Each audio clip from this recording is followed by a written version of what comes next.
Welcome to the CFL Outsider, a short series of totally impartial hot takes, odd takes, and generally unconventional opinions on the CFL and Canadian football, with your host and presenter, Old Man Shouting at Clouds.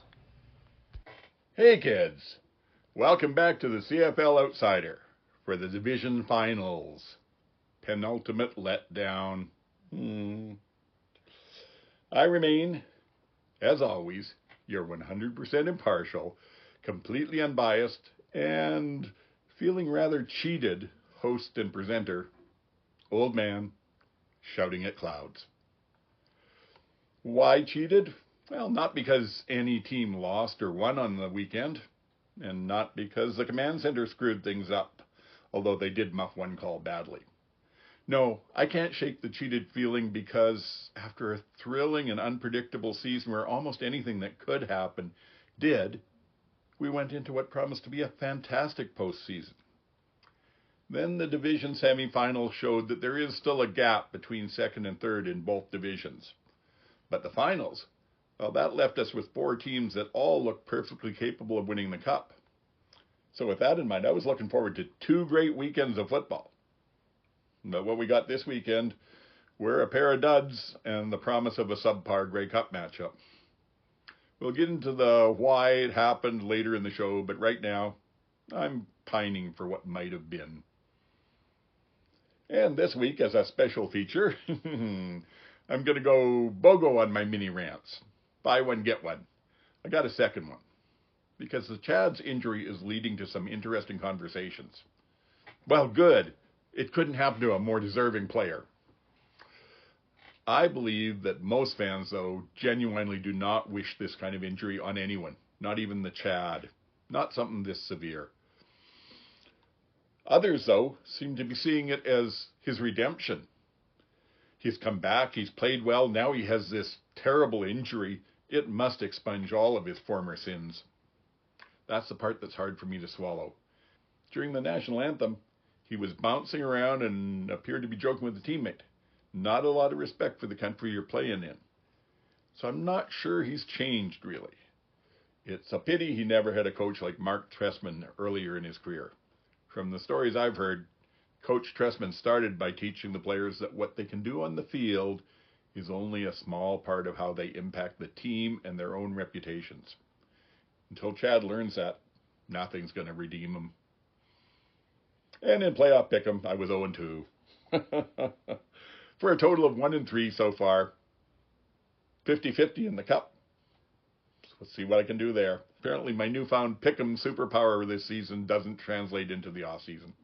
So I'll tell you, I'm taking the Bombers in the cup, but I'm not confident. If the team that played the Riders this weekend shows up again, it'll be nowhere near close. But if the Argos pass rush can get to Colaris, all bets are off. Let's move on to talking about the games.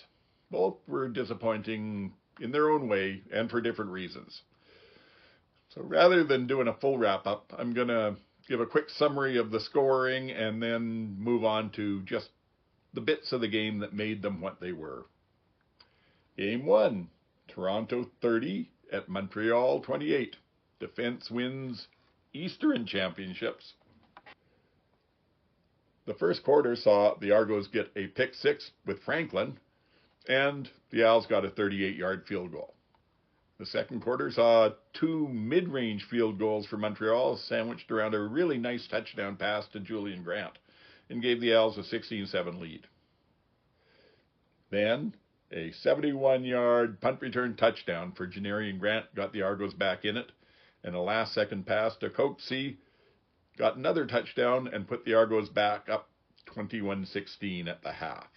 In the second half, Toronto only scored 3 field goals, 2 in the third and 1 in the fourth.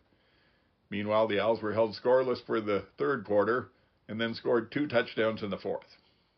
Unfortunately, they also attempted 2-point conversions on both and missed both times.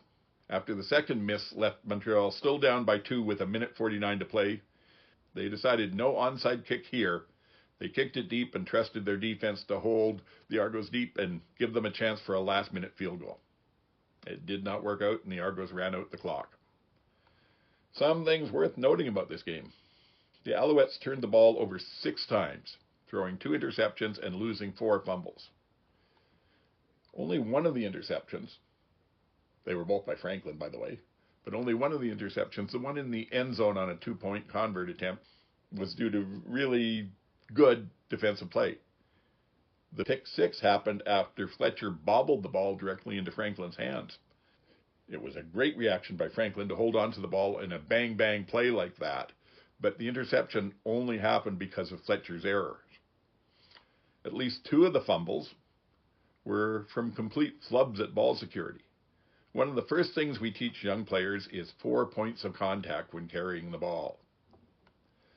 One tip of the ball is tucked back here in the crook of the elbow. The other hand is covering the other tip of the ball. And then the ball is pressed firmly against your forearm and your bicep.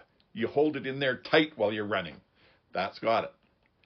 Awful hard to take a ball that's held like that out. But on Fletcher's fumble, he only had 2 points, really. The crook of his elbow and his hand. The ball wasn't really against the forearm, and it was out away from his bicep. Admittedly, it looked like he thought he was about to break open for a long run. But holding a ball that loosely in one arm on contact is an unforgivable error from a running back.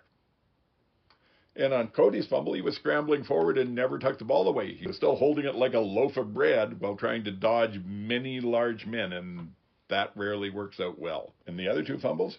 Well, one was on the Alouettes' DB, who had intercepted the ball and was trying a return and let it get stripped out. And the other one was on Speaker. And they were both ripped out by the Argos, but didn't seem to take all that much effort to get it done.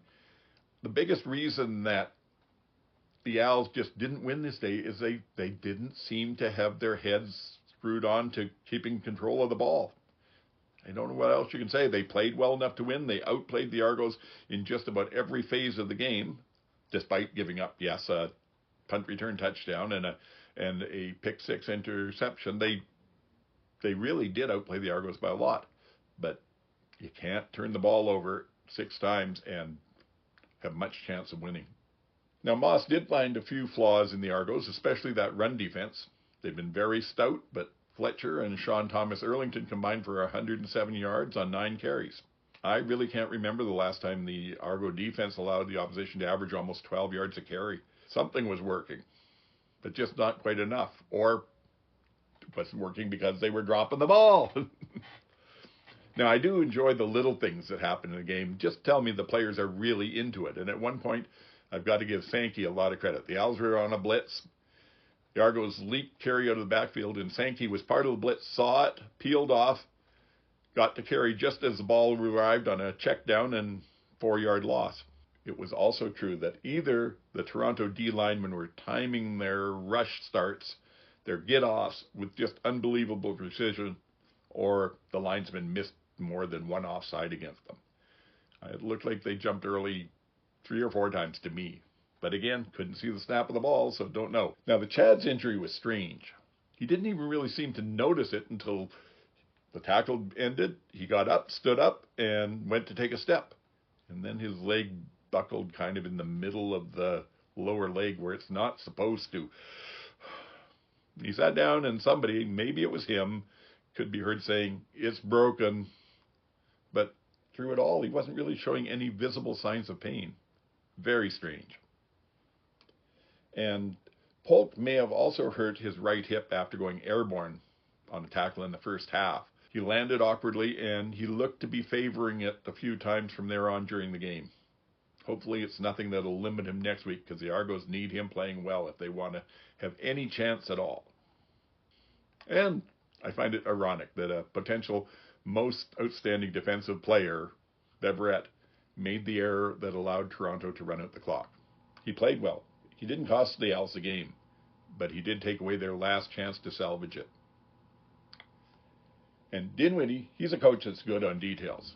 When the clock is running down at the end of the game, and you end up with between 20 and 30 seconds left at the snap, the winning team usually does one of 3 things. Punts, or they have the quarterback drop back and throw it way deep and hope that before the ball lands, the game will be over. I'm told that's good for 6 seconds. I think I heard Coach Barker say that they practice it with the Argos, and that's about the most you can get out of it. Or the other option is you put somebody fast in behind center and take the ball and run around in the back, between the backfield and the end zone until the clock runs out. Well, Coach D, he's got a fourth option. It's kind of the run around and kill the clock thing, but instead of having the quarterback do that, he put Arbuckle in the shotgun, take the snap, back up a step or two, and then turn around. And there's Daniels 20 yards behind him. He throws the ball to Daniels, and he just has to run a little bit to get the clock done. Nice. On to game 2. Saskatchewan 22 at Winnipeg 38. Veteran poise. Yeah. It really was the difference in this. You could tell that the Riders, they were flubbed. They made more mistakes than they have in any game this season. It wasn't driven by the Bombers. They looked nervous and unsure. Whereas the Bombers looked like a bunch of veterans that had won a few Grey Cups and knew what they were doing. With everyone, including the Riders' defense apparently, expecting the Bombers to work hard at establishing Oliveira on the ground, the Bombers changed it up and came out throwing deep, mostly to Lawler. At the end of the first quarter, they were up 14-3, and Lawler had 2 touchdowns and over 128 yards. Both teams scored in the second quarter, but the Riders settled for 2 field goals while the Bombers added a touchdown and another field goal that might have been a touchdown if the half was 30 seconds longer. They ran out of time more than opportunity, really. And at the half, they were up 24-9. The Riders tried to make a game of it. Took the second half kickoff 77 yards on 8 plays for a touchdown with Ouellette. The Bombers answered back fairly quickly with another 57-yard touchdown pass to Lawler for his 3rd touchdown. And in the fourth quarter, Brady did run one in from 2 yards out. And Harris eventually found Emilus in the background with 31 seconds left in the game. Too little, too late. They failed at a 2-point convert on the last one, and the game ended up 38-22 for the Bombers. Things to note in this game.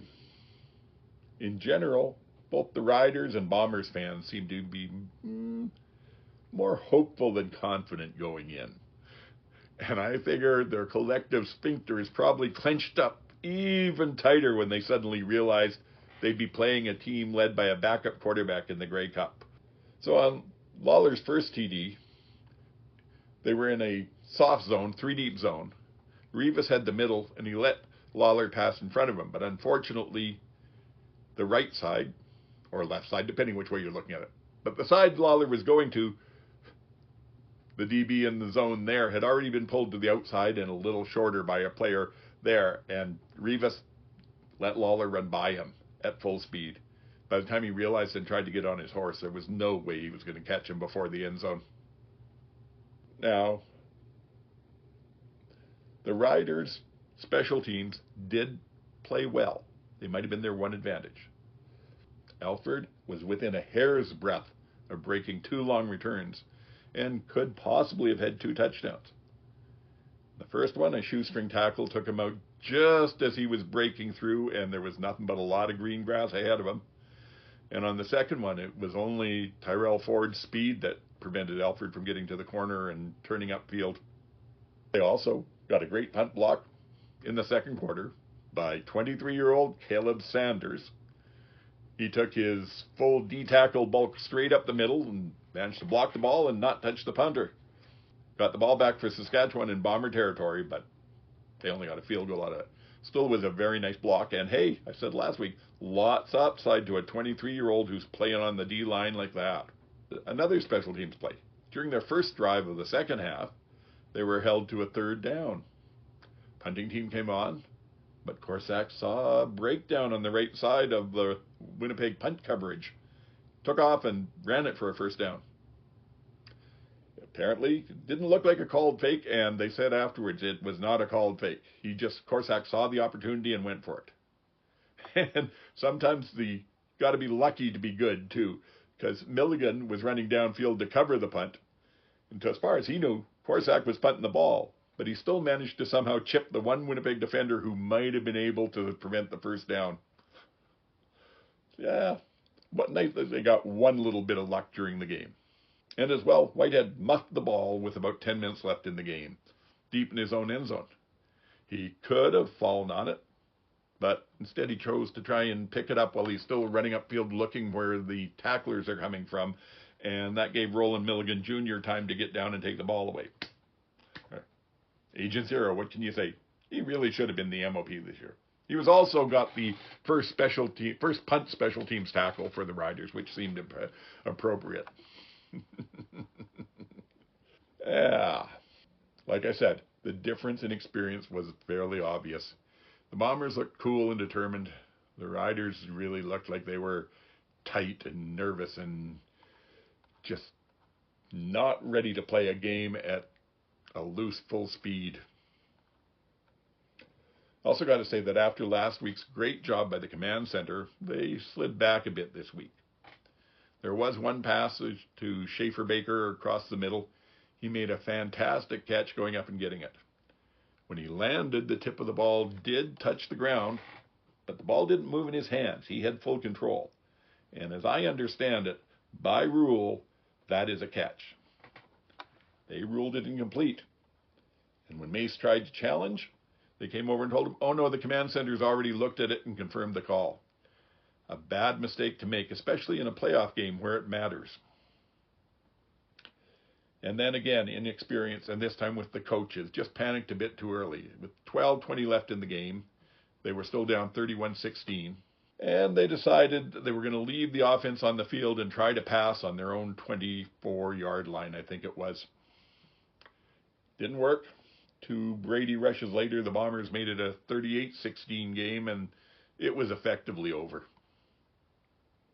Now, I've noticed Willie J has evolved his game from being a serious sack risk into being sort of just this giant pass-destroying wall at the line of scrimmage. As well, the Riders, they seemed to be trying to pick on Holm. They were passing against him all night, and he played lights-out defense. Whatever they saw that made them think they could exploit him, they were wrong. Great game by him and the whole Bomber team, I got to say. Who also, I liked it. You got to keep things simple when things are going fast in a football game. They have a very simple signal for their hands team on returns. Apparently it's just getting your hands up a bit high and doing an elevated jazz hands. Last thing I got to say about that game. Disappointing for Rider fans. Great for Winnipeg fans. Does this make them a dynasty? That's what everybody's going to be debating. Assuming, of course, they win next week. If they blow it next week against a team that is playing a backup quarterback, maybe kills any dynasty talk. Hey, and at least Dinwiddie is the perfect coach to have going into that situation, because he was the one that had to go in 2007 for the Winnipeg Blue Bombers against the Riders in the Grey Cup after Kevin Glenn got hurt at the end of the division final. So if anyone can help Arbuckle or Dukes with their mindset, depending on who they decide to go with, at least Dinwiddie's got the personal experience. Also, I don't know why it occurred to me this weekend, but, CFL punters don't get the credit they deserve.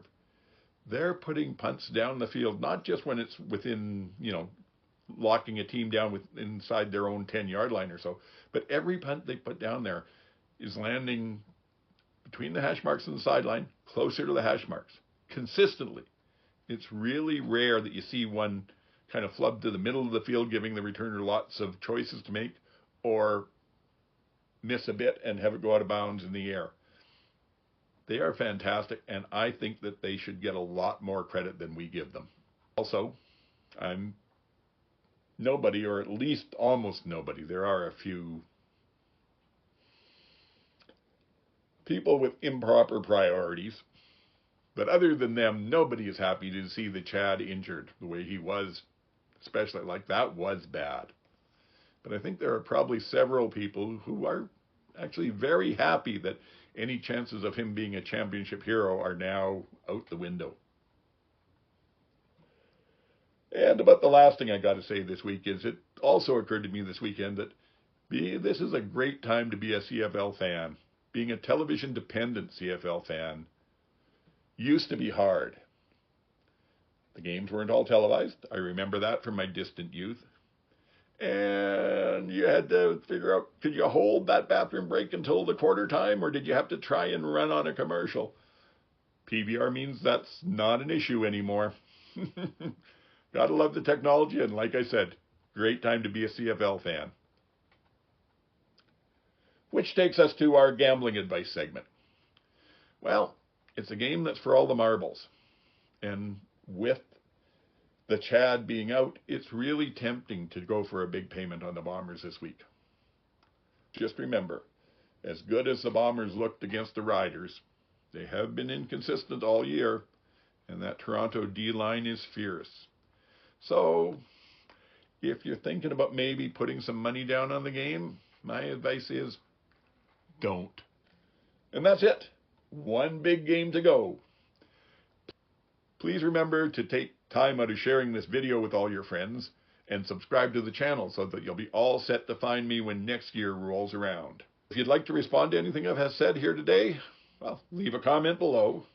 Or if you're listening to the podcast or you don't like YouTube comments, you can find me on Mastodon at Oldman_shouting@clouds. Those are all one words in there. I'm still new at this thing, so I don't know exactly how much the server matters in finding me on Mastodon, but if it does, I'm on mstdn.ca server.